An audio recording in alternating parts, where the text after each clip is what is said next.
पंचायत और निकाय चुनाव से पहले दिव्यांगों ने फिर सरकार से आरक्षण की मांग की है। दिव्यांग अधिकार महासंघ की मांग के बाद बीजेपी नेताओं ने सीएम को खत लिखकर कार्रवाई की मांग की।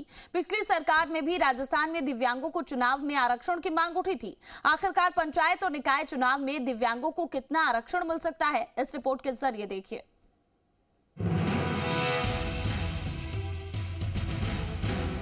राजस्थान में एक बार फिर से दिव्यांगों को राजनीति में आरक्षण की मांग उठी है। बीजेपी नेताओं से मुख्यमंत्री को पत्र लिखकर 4% आरक्षण की मांग की है। दिव्यांग अधिकार महासंघ की मांग पर बीजेपी के सतीश पूनिया और राजेंद्र राठौड़ ने सीएम को चिट्ठी लिखकर कार्रवाई का आग्रह किया। दोनों नेताओं द्वारा लिखे गए पत्रों में दिव्यांगजनों को लोकतांत्रिक प्रक्रिया में उचित प्रतिनिधित्व देने पर जोर दिया गया है। अध्यक्ष हेमंत भाई गोयल का कहना है कि प्रदेश में करीब 15 लाख से अधिक दिव्यांगजन हैं। वहीं देश में ये संख्या कुल आबादी का लगभग 12% मानी जाती है। ये वर्ग शिक्षा, प्रशासन और अन्य क्षेत्रों में अपनी प्रतिभा साबित कर चुका है, लेकिन राजनीतिक भागीदारी में अभी भी पीछे है।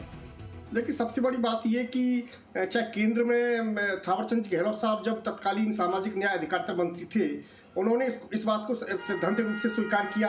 चाहे राजस्थान में अरुण चतुर्वेदी जी थे, वो सामाजिक न्याय अधिकारिता मंत्री थे, उन्होंने भी सैद्धांतिक रूप से इस बात को स्वीकार किया कि हाँ, इनको चुनावों में रिजर्वेशन मिलना चाहिए। केंद्रीय दिव्यांग सशक्तिकरण विभाग है, उन्होंने भी इस बात को बिल्कुल स्वीकार किया और उन्होंने सभी प्रदेशों को इस बात के लिए पत्र लिखा कि भैया आप अपने अपने प्रदेश में दिव्यांगजनों को इस तरह का आरक्षण प्रदान करें। दिव्यांग अधिकार महासंघ ने संविधान के अनुच्छेद 14, 15 और 41 के साथ ही दिव्यांगजन अधिकार अधिनियम 2016 के प्रावधानों का हवाला दिया है। इसके अलावा 13 दिसंबर 2006 को संयुक्त राष्ट्र महासभा द्वारा पारित दिव्यांग अधिकारों से जुड़े प्रस्तावों का भी उल्लेख करते हुए उन्होंने दिव्यांगजनों को समान अवसर और राजनीतिक भागीदारी सुनिश्चित करने की मांग की है।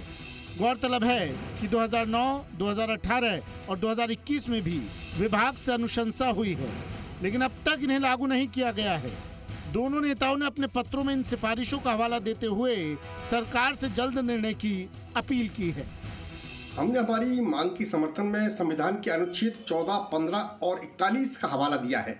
इसके अलावा दिव्यांगजन अधिकार अधिनियम 2016 भी इस बात को सपोर्ट करता है कि इनको समाज में समान भागीदारी मिलनी चाहिए, उनको पूर्ण और प्रभावी भागीदारी इनकी होनी चाहिए। इसके अलावा 13 दिसंबर 2006 को संयुक्त राष्ट्र महासभा के द्वारा भी इनको प्रस्ताव इनके लिए पारित किए गए। तो ये तमाम ऐसे तथ्य हैं और ऐसे कानून हैं जो दिव्यांगजनों को चुनावों में आरक्षण देने के लिए समर्थन देते हैं। इससे पहले भी समय समय पर चुनाव में दिव्यांगों को आरक्षण की भागीदारी को लेकर मुद्दा उठा है। ऐसे में एक बार फिर से मांग तेज हो गई है। अब देखना होगा कि इस पर क्या निर्णय निकलता है। आशीष चौहान, जी मीडिया, जयपुर।